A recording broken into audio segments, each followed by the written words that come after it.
Sejahtera bagi kita, Bapak Ibu yang dikasihi Tuhan. Salam damai, salam kebaikan. Mari kita bersatu dalam doa. Damai sejahtera Allah yang melampaui segala akal akan memelihara hati dan pikiranmu dalam Kristus Yesus Tuhan kita. Amin. Jemaat yang dikasihi oleh Tuhan kita Yesus Kristus, sabda Tuhan yang menyapa kita pada saat ini tertulis dalam kitab Injil Yohanes pasal 20 ayat 19 sampai dengan 23. Demikian firman Tuhan. Ketika hari sudah malam pada hari pertama minggu itu, berkumpullah murid-murid Yesus di suatu tempat dengan pintu-pintu yang terkunci, karena mereka takut kepada orang-orang Yahudi. Pada waktu itu datanglah Yesus dan berdiri di tengah-tengah mereka dan berkata, "Damai sejahtera bagi kamu." Dan sesudah berkata demikian, Ia menunjukkan tangannya dan lambungnya kepada mereka. Murid-murid itu bersukacita ketika mereka melihat Tuhan. Maka kata Yesus sekali lagi, "Damai sejahtera bagi kamu. Sama seperti Bapa mengutus aku, demikian juga sekarang aku mengutus kamu." Dan sesudah berkata demikian, Ia menghembusi mereka dan berkata, "Terimalah Roh Kudus. Jikalau kamu mengampuni dosa orang, dosanya diampuni. Dan jikalau kamu menyatakan dosa orang, tetap ada, dosanya tetap." Sampai di sana pembacaan kebenaran firman Tuhan. Jemaat yang dikasihi oleh Tuhan kita Yesus Kristus, perasaan yang telah didambakan dan dirindukan oleh setiap orang di dalam kehidupan, yaitu perasaan atau suasana yang penuh dengan kedamaian, yang penuh dengan ketentraman dan ketenangan. Ini menjadi dambaan setiap orang di dalam hidupnya. Maka tidak jarang kita lihat segala usaha dilakukan oleh orang bekerja 24 jam, bekerja siang dan malam, dengan satu impian, dengan satu tujuan, supaya suatu saat nanti dia mendapatkan kedamaian hasil daripada apa yang dikerjakan. Jemaat yang dikasihi oleh Tuhan kita Yesus Kristus. Akan tetapi, dalam kebenaran sabda Tuhan yang sampai kepada kita pada saat ini, di mana para murid-murid Yesus, mereka kehilangan kedamaian di dalam hidup mereka.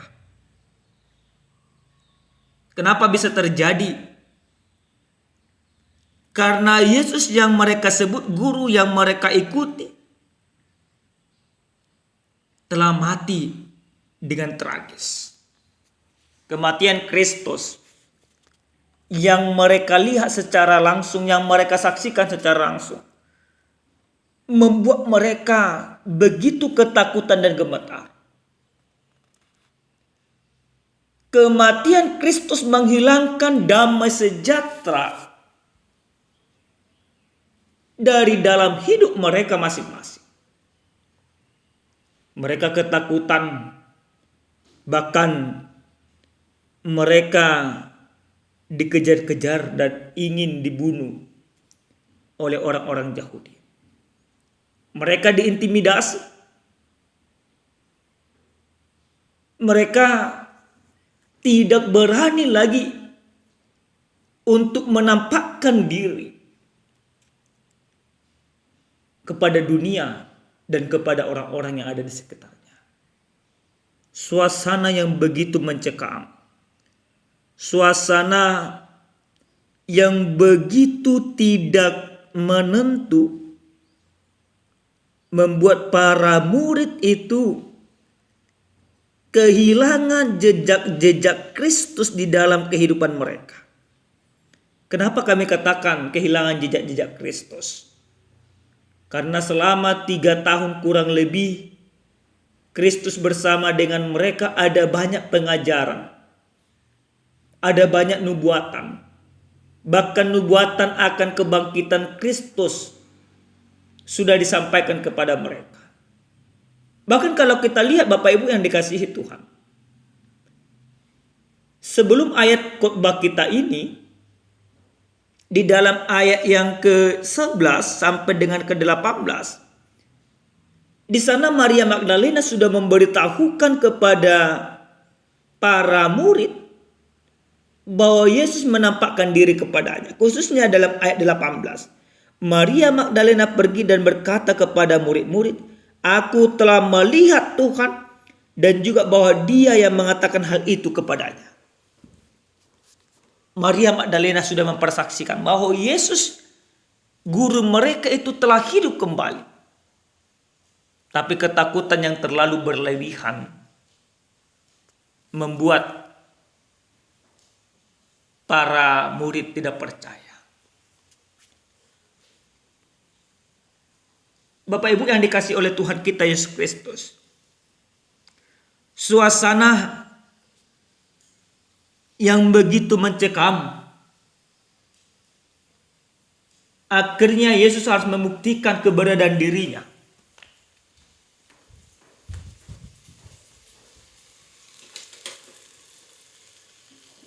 Di mana Kristus datang menemui mereka ketika mereka sedang duduk berkumpul dalam suasana ketakutan. Pintu ditutup, pintu terkunci dengan rapat-rapat supaya tidak ada orang yang melihat mereka. Tetapi Kristus yang sudah bangkit itu tidak hanya menjadi manusia semata, tetapi dia juga roh. Maka Yesus masuk dan menemui para murid. Yang pertama sekali yang Yesus sampaikan kepada para murid, damai sejahtera bagi kamu. Ini mau membuktikan supaya ketakutan, kecemasan, kebimbangan para murid itu bisa terobati. Supaya ketakutan para murid itu bisa berbalik menjadi berita sukacita. Dan benar saja Bapak Ibu yang dikasihi Tuhan. Suasana yang mencekam akhirnya kembali menjadi sukacita. Tetapi apa yang akhirnya dikatakan oleh Yesus kepada mereka? Yesus katakan, "Aku sama seperti Bapa mengutus aku, demikian sekarang aku mengutus kamu." Kristus menjumpai mereka dengan memberikan tugas dan mandat kepada para murid supaya mereka melakukan pekerjaan-pekerjaan seperti yang dilakukan oleh Kristus itu sendiri. Yang artinya Bapak Ibu yang dikasihi Tuhan, pengutusan yang disampaikan oleh Yesus ini membuat para murid mempunyai tanggung jawab yang jelas di dalam kehidupannya. Allah mengutus Yesus, maka para murid juga diutus oleh Yesus untuk melakukan pekerjaan-pekerjaan Tuhan. Nah, Bapak Ibu yang dikasihi oleh Tuhan kita Yesus Kristus, tentu para murid diberikan tugas itu, tetapi Tuhan tidak membiarkan mereka berjalan sendirian. Kristus memberikan Roh Kudus kepada mereka. Bapak Ibu yang dikasihi Tuhan, lalu kita akan bertanya ke dalam kehidupan kita, di manakah para murid itu? Tentu para murid itu adalah diri kita sendiri. Ketika kita katakan aku percaya kepada Tuhan, maka Roh Kudus telah Tuhan utus bagi kita melalui peristiwa Pentakosta. Maka setiap orang yang sudah menerima Roh Kudus itu mempunyai tanggung jawab untuk memberitakan Injil Kristus dimanapun dia berada. Lihat firman ini Bapak Ibu, sesuai dengan tema yang sampai kepada kita, dikatakan terimalah Roh Kudus. Yang pertama kita mau diajak bahwa setiap orang yang telah menerima Roh Kudus itu, dia mendapatkan kedamaian. Dan kedamaian yang didapatkan itu harus dia bagikan juga kepada orang lain. Artinya, orang yang sudah diurapi dengan Roh Kudus, dia mampu memberikan kedamaian bagi sekitarnya. Yang kedua, Bapak Ibu yang dikasihi Tuhan, sebuah pertanyaan akan muncul kepada kita masing-masing. Bagaimana sebenarnya damai sejahtera itu? Bagaimana suasana kedamaian itu? Ada sebuah cerita. Ada seorang raja membuat sayembara.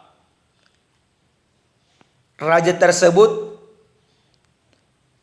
mengatakan kepada setiap orang supaya melukiskan atau membuat lukisan, dan lukisan itu menggambarkan sebuah kedamaian. Nah, apa yang terjadi Bapak Ibu yang dikasihi Tuhan? Semua orang mengiyakan permintaan raja. Tetapi ada 3 orang yang dipilih raja karena keindahan lukisan mereka. Lukisan yang pertama yaitu lukisan tentang kapal di tengah laut yang tenang. Dikatakan itulah kedamaian. Lukisan yang kedua yaitu tentang sawah yang sudah mulai menguning, siap dipanen di sore hari kala mentari terbenam. Disebutkan juga itulah kedamaian. Lukisan yang ketiga yaitu lukisan air terjun dengan air, aliran air yang deras. Dinyatakan itulah damai. Dan akhirnya raja memilih pemenangnya yaitu lukisan yang ketiga. Lukisan air terjun dengan aliran yang deras, itulah damai. Lalu banyak orang bertanya, kenapa kok itu bisa menang? Ternyata di dalam lukisan itu ada seekor burung bersama dengan anak-anak burung. Induk burung bersama dengan anak-anaknya tertidur tenang walaupun air beriak. Artinya Bapak Ibu yang dikasihi Tuhan, ketika Kristus telah mengutus Roh Kudus kepada kita, maka kita akan mendapatkan kedamaian.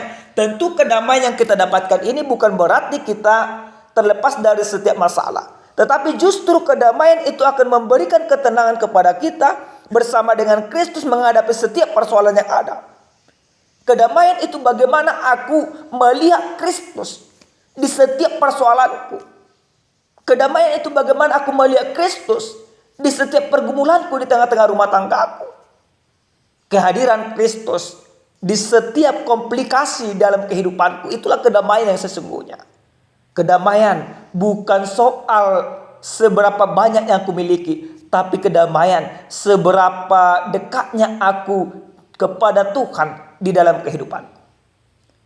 Yang ketiga Bapak Ibu yang dikasihi Tuhan, dari firman ini kita mau diingatkan dalam peristiwa Pentakosta. Peristiwa Pentakosta menjadi peristiwa langkah awal bagi orang-orang yang beriman kepada Kristus untuk melangkah menyampaikan Injil Kristus. Maka peristiwa Pentakosta menjadi dasar keberanian kita untuk berani memberitakan Injil di tengah-tengah kehidupan kita. Ketakutan telah hilang, kecemasan telah hilang. Yang ada keberanian, berani mati demi Injil Kristus. Amin, kita berdoa. Terima kasih Tuhan untuk firman Tuhan yang sudah kami dengarkan pada saat ini. Biarlah kiranya Tuhan firman-Mu ini menguatkan kami dalam menjalani kehidupan kami. Damai sejahtera Tuhan, biarlah menaungi kehidupan kami. Terima kasih Bapa, dalam nama Yesus kami berdoa. Amin. Salam sejahtera Bapak Ibu, salam sehat, Tuhan memberkati.